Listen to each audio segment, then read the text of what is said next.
virtuales. En esta oportunidad vamos a tratar el curso de Historia del Perú, el tema número 7. El tema de hoy es un tema bastante largo, así que lo vamos a tratar en dos videos.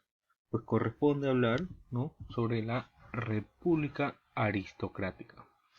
La República Aristocrática, ¿qué significa esto? ¿Qué quiere decir con que son aristocráticos?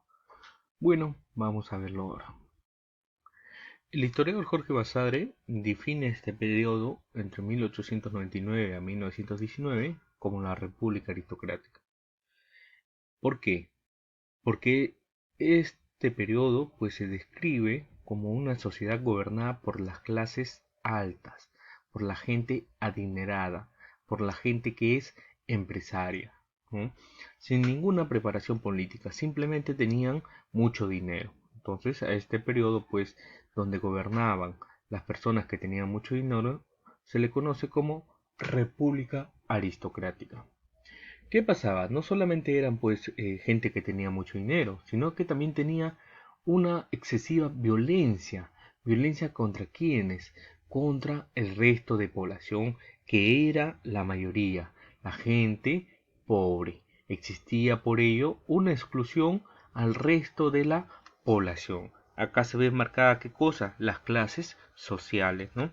También por ello vamos a hablar sobre ese tema, ¿no? Así, durante este periodo de gobierno, estará en manos de la élite perteneciente a las familias más adineradas de la zona costeña del país. Ojo con eso, la zona costeña del país, que tenían como base su poder económico la propiedad de haciendas vinculadas con la producción de caña de azúcar. Por eso en este periodo pues nacen aquellas personas, aquellos empresarios que trabajaban con la caña de azúcar. Se le conocía como los varones de la azúcar, ¿ya? Los varones del azúcar. ¿Qué significa esto? Pues significa que fue un periodo dominado casi en su totalidad por el partido civil. Los gobernantes eran expertos en el manejo económico. Sin embargo, ¿qué pasaba por el otro lado, con el lado social? Pues miraban con cierto rechazo a las costumbres andinas o amazónicas, ¿no? Por ello, la cultura andina fue despreciada por los altos círculos limeños en el momento en que se fomentaban las artes y la cultura. Pero llegadas de Francia o Inglaterra disfrutaban de este tipo de arte, este tipo de cultura, ¿no?, de países europeos. Pero parte de la cultura o del arte de la sociedad, pues, o de la cultura andina era despreciada por estas personas. Por ello vamos a ver pues el aspecto político, el aspecto social y el aspecto económico. En el aspecto político pues tenemos que el control y administración del Estado se realizaba desde la capital, es decir, desde Lima.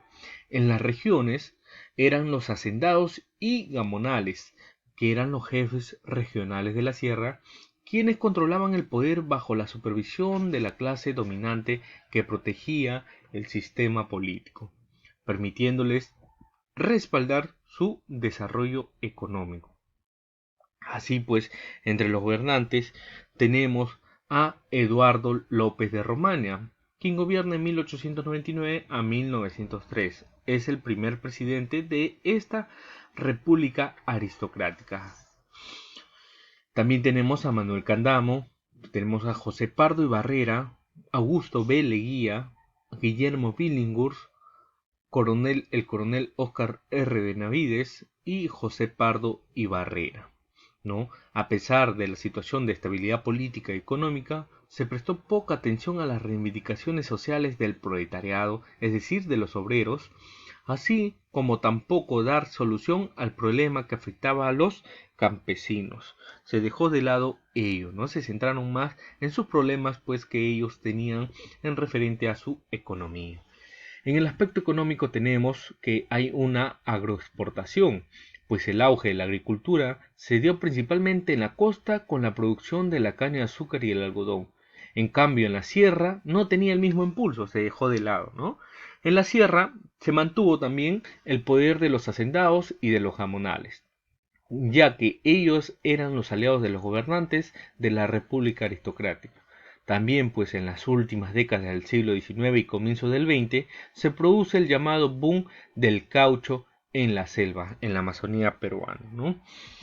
También, pues tenemos en el aspecto minero, pues en la minería se dedicaban a la extracción de mercurio, plomo, zinc y especialmente el cobre, pues la zona que más se desarrolló fue la Sierra Central.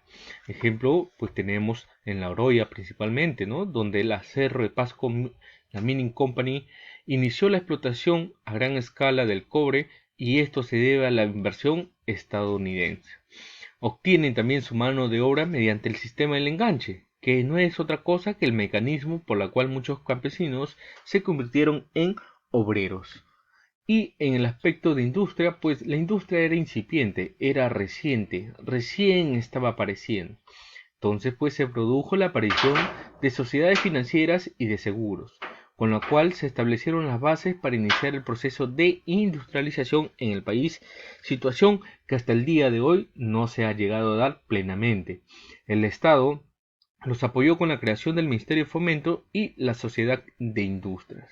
Sería recién, pues, en el rubro textil donde se empezaría un mayor dinamismo debido a la abundancia y la buena calidad del algodón Tanguis en que se encontraba en el Perú, que abarató los costos de producción. También tenemos en el aspecto social, y esto es lo que más importa en realidad, ¿no? Que es, pues, existe una oligarquía, una aristocracia, una clase alta.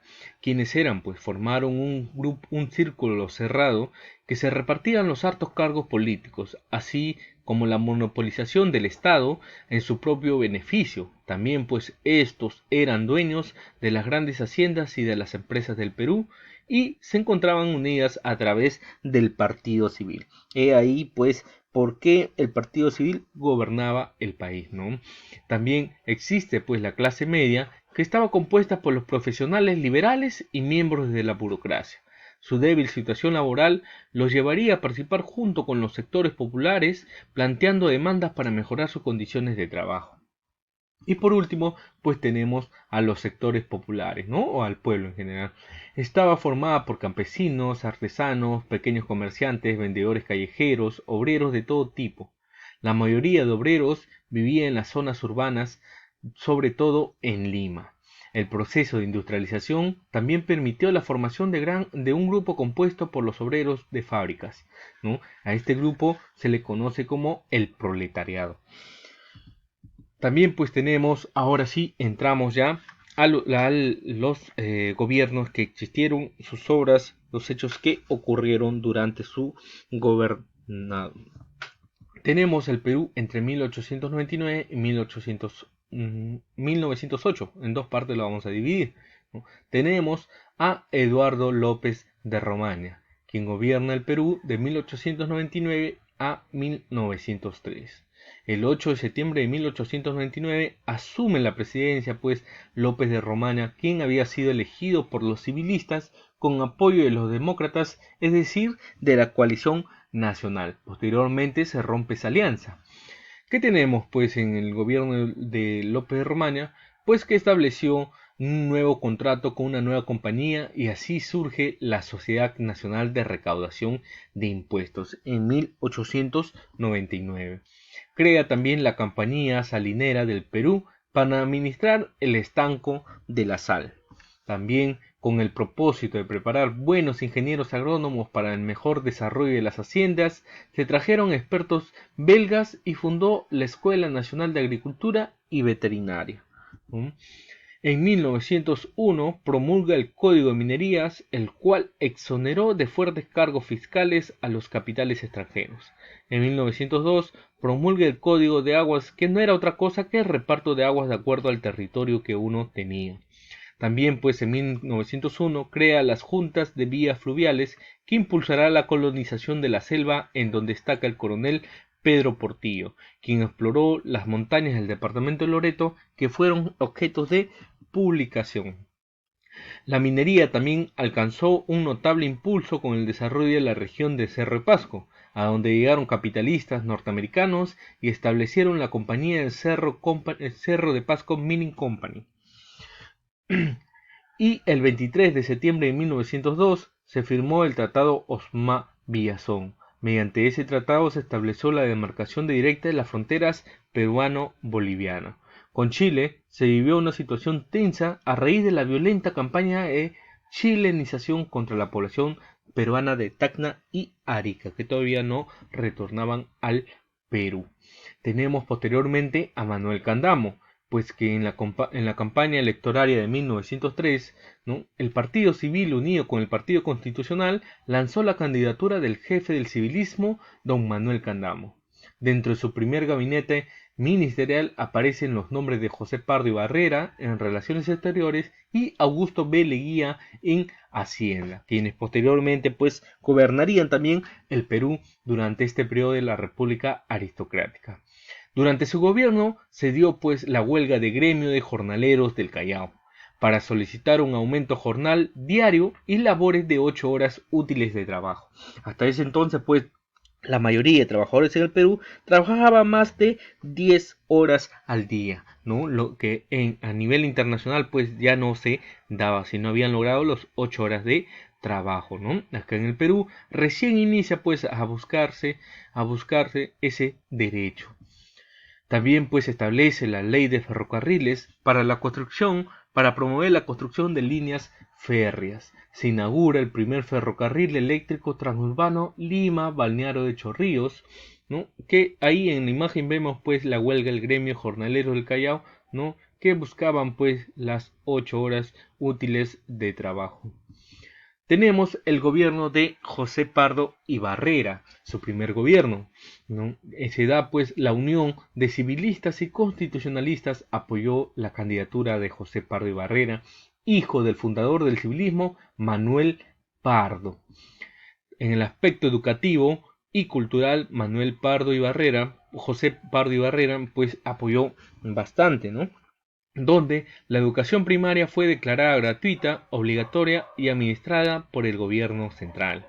También pues funda la Escuela Normal de Valores de Varones, en la que se dedicaba a formación de maestros, la Escuela Normal de Mujeres, la Escuela de Artes y Oficios. También permite el ingreso femenino a las universidades, ¿no? También en la cuanto a defensa nacional, tenemos que renovó el contrato con la misión militar francesa, prolongando la capacitación técnica en la Escuela Militar de Chorrillos, Escuela Superior de Guerra y Estado Mayor.